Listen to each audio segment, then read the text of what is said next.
9 de abril del 2026. Fuente La Jornada.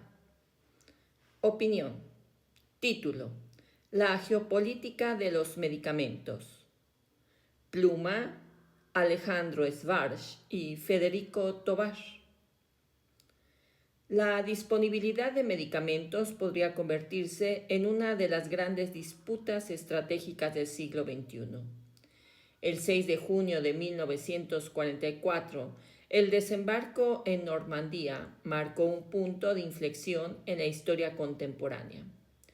Aquel día D abrió el frente occidental y aceleró el desenlace de la Segunda Guerra Mundial. El próximo día D, sin embargo, probablemente no será un evento espectacular ni militar. Podría manifestarse como una disrupción logística en el suministro de insumos estratégicos. En ese escenario, asegurar la disponibilidad de medicamentos se convierte en un factor decisivo para la seguridad y la estabilidad de las naciones. La amenaza que no vimos venir. Todo indica que una de las disputas geopolíticas más relevantes del siglo XXI se jugará en torno a la disponibilidad de medicamentos. A diferencia de insumos como los semiconductores, el sector farmacéutico ha sido abordado durante décadas como un problema técnico o comercial, más que como un eje de poder global. Sin embargo, detrás de su producción, regulación y circulación se configuran dependencias asimétricas de poder e instrumentos de influencia. Pensar una geopolítica de los medicamentos implica analizar precisamente esas dinámicas. Este enfoque conecta tres planos que casi nunca se analizan juntos: la economía política, que define las reglas del juego; la selección racional, que obliga a priorizar los fármacos que realmente importan; y la logística territorial, que determina si esos medicamentos llegan o no a quienes los necesitan. La geopolítica contemporánea de los medicamentos se estructura en torno a una paradoja. Mientras los genéricos sostienen el acceso cotidiano a tratamientos, su producción depende de cadenas globales cada vez más concentradas. Mientras las sanitaristas nos preocupamos por el impacto de medicamentos nuevos de alto costo.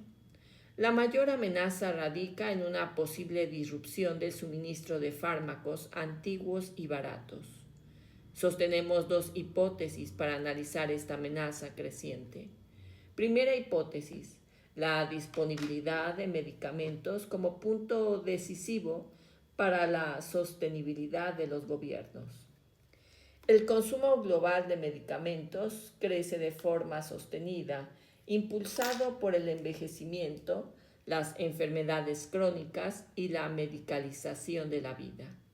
La interrupción de tratamientos ya no es un problema clínico individual, sino un factor de inestabilidad colectiva.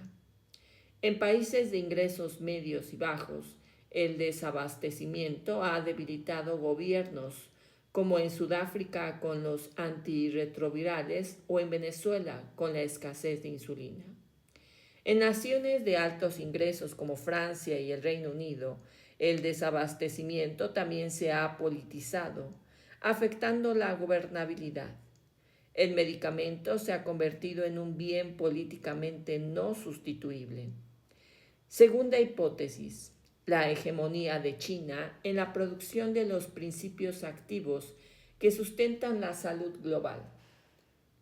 Los sistemas de salud se han centrado en cómo financiar medicamentos monopólicos, mientras la provisión de genéricos se tercerizó a Oriente, aunque India es el mayor productor de genéricos terminados, 14% del total mundial.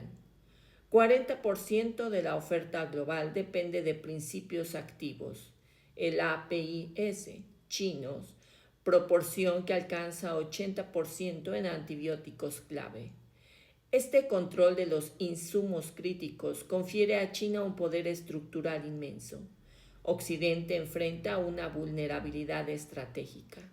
Si China restringiera las exportaciones del APS para antibióticos, en pocas semanas se registraría un desabastecimiento en mercados como el estadounidense, donde 7 de cada 10 personas utilizaron antibióticos en 2022.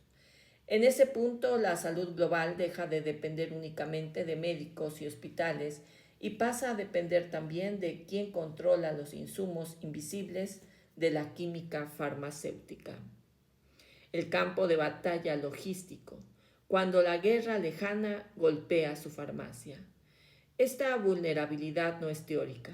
Un conflicto como el que involucra a Irán demuestra cómo la geopolítica repercute en la salud pública, incluso en regiones lejanas como América. La interrupción de rutas comerciales en el Golfo Pérsico y el Estrecho de Hormuz, una vía clave para el transporte marítimo, retrasa y encarece el flujo de productos farmacéuticos.